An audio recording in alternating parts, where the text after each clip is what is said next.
I would do the test here first, and then I would go do it on another door and see what the difference is.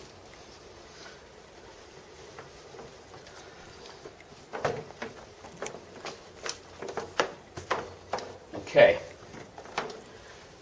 I'm almost ready to go. Now, do they care what order we put this together in? No, just that you're able to put it together properly.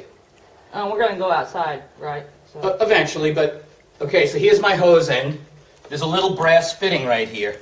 So I'm going to slide that on here. And then I've got my green hose. Now here's where you would want to take some notes about where the position of these hoses are.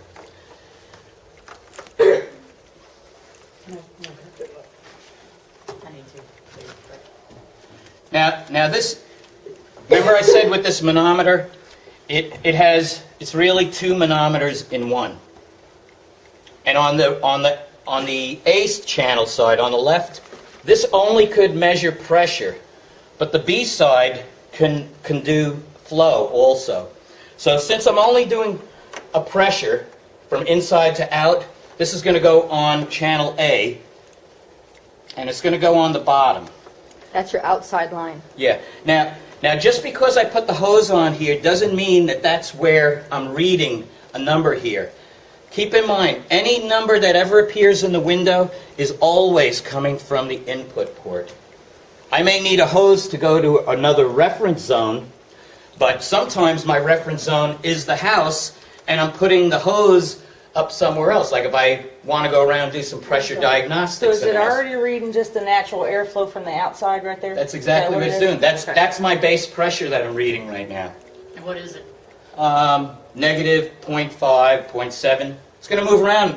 The reason why I said I don't like a tight skin on here is, here's my cheap man's manometer. Right now, when it blows out, is my house under positive or negative pressure? Positive. Positive. And what does that say? Negative side. No, it said positive 1.2. Yep. Now it's negative 3. Now it's negative 3, but it's now coming it's back 6. down. Coming back in, Positive. it should be negative, negative. As it goes back out, watch. Goes to Positive. All right? Okay, cool. So, I don't even need this to know if the house is positive or negative. I could just look at that. This is going to go on the input side. This is going to actually measure the fan pressure with relation to the house. It doesn't measure CFM directly. It's going to read the fan pressure, and because I'm going to tell it what I'm using, it's going to say, oh, you're using that? Well, that has an opening this big, and at that pressure going through here, it would be this many cubic feet a minute. You know, because it's this much flow through this much opening. That's how it does the calculation. So at this point, I'm ready to go with this test, but I have to always go through a checklist in my house that I'm doing. Did I shut off my combustion equipment? Yes, we did. Did I put my water heater to pilot? Yes, I did. Do I have a fireplace? Did I close the damper? Have I put the house in wintertime conditions? Did I close all the windows and doors and latch them? Did I open up all the bedroom doors? I want to open the house wide up. Just bedroom, not closet. Basement door closed. I want the basement door closed. Unless that basement was a conditioned basement. In other words, part of my living space, then I would open it up.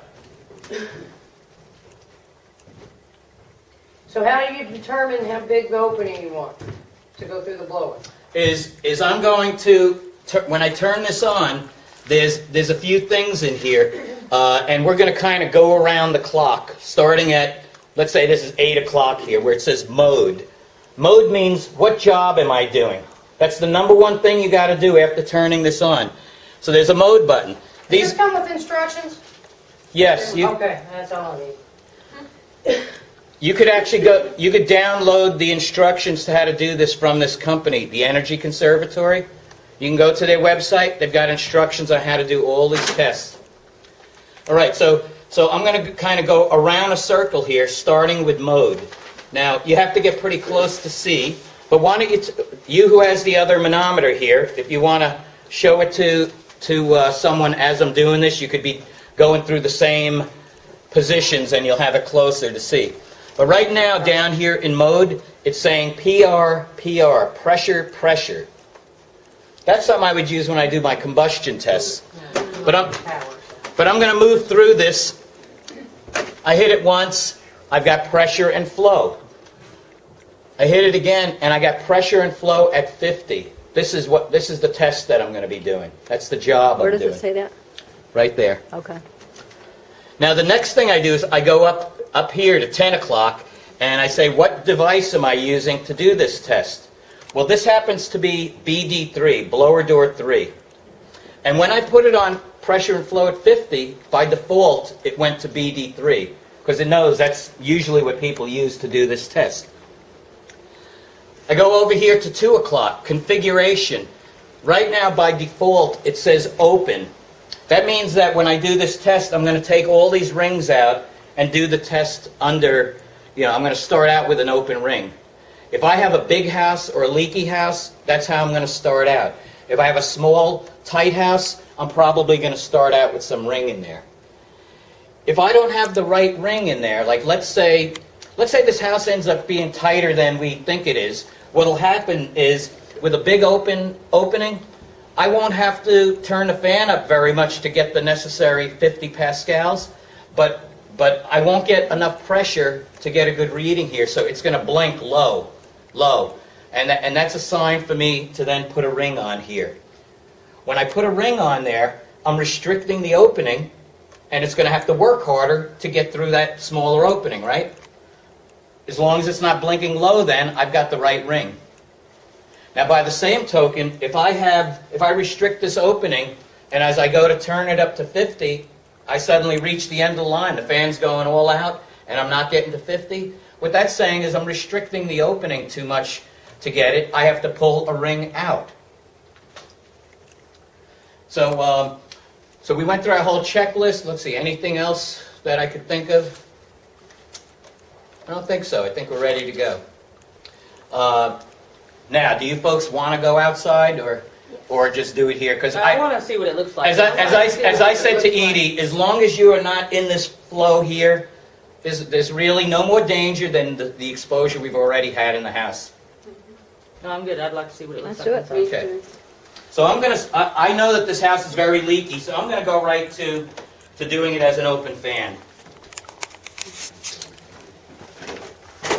Oh, sorry. Let me also reinforce that I need to get a baseline here and see what my starting point is.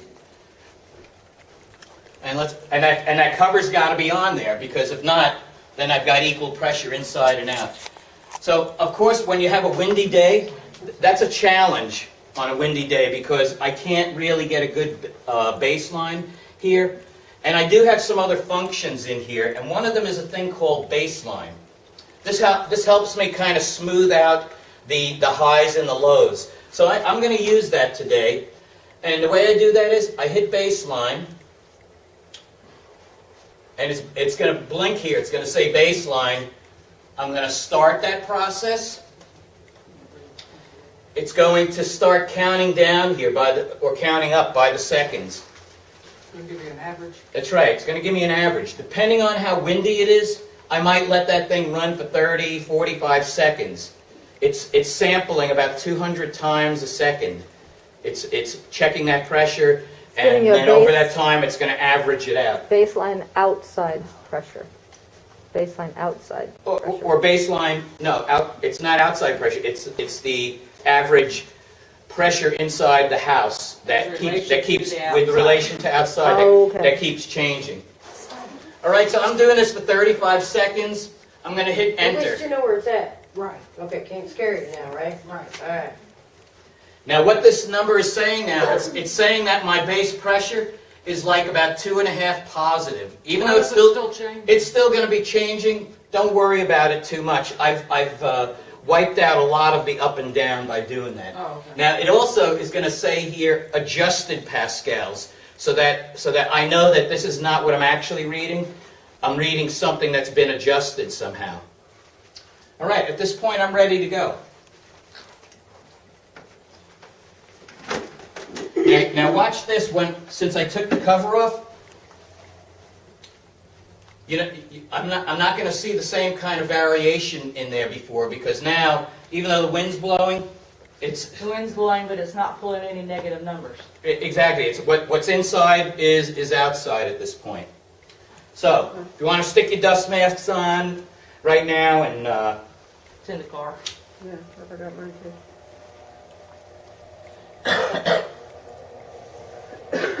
you don't want to be standing in front of here when you do the test, because this is my sensor ring here, and if I block it out, it may not be seeing the exact flow that it's really seeing.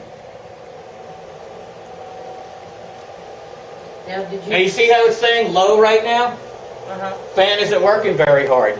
But I'm not up to my test pressure yet, so I wouldn't go throwing the ring on yet. where did it say low? Right here, it's Uh-huh. still blinking low. It's also starting to show you a number here of about close to 3,000 CFM, and I'm only at half my pressure.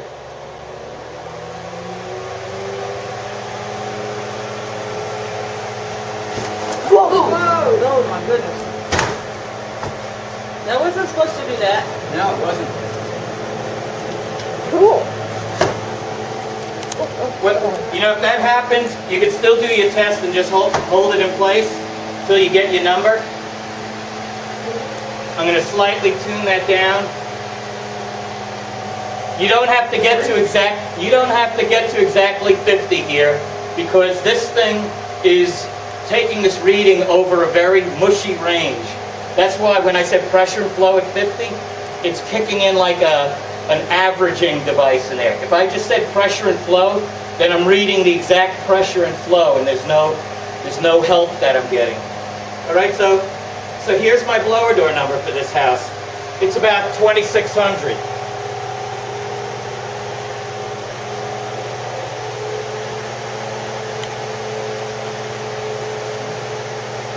And there it is. 2650. Okay, did you, oh, that was for the combustion, that you were gonna do that. To mimic the dryer Okay, flow. yeah, Mhm. Okay.